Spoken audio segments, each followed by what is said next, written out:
اخر فيديو في السنة وجاي اقول لكم على اصل شجرة الكريسماس. بعض الاقوال بتقول ان شجرة الكريسماس جت من اوروبا لمصر وابتدت تكون موجودة في الاحتفالات، وده مش صح تماما. اصل شجرة الكريسماس هو المصري القديم.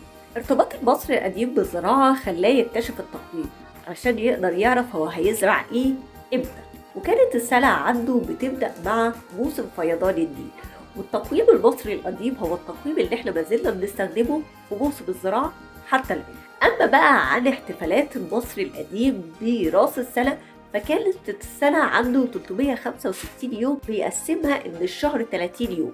فاحنا لو جينا قسمنا 365 يوم على 30 هيطلع لي إن أنا عندي 12 شهر وخمس أيام.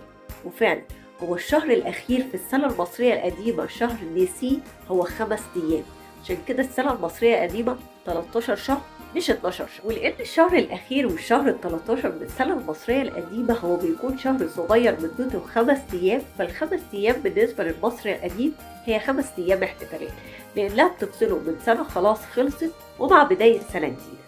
فكان من ضمن أهم مظاهر الاحتفالات غير المعتاد عليها اللي هي الأكل والكحك والبسكوت، إن هو دايما يحط شجرة مستديمة الخضرة، لأن الشجرة مستديمة الخضرة في القاموس المصري القديم بتعني الحياة. السنة المصرية القديمة بتكون في سبتمبر، يعني مع الخريف، اللي في الوقت ده بتكون كل أوراق الشجرة إلى حد ما بتبتدي تقع.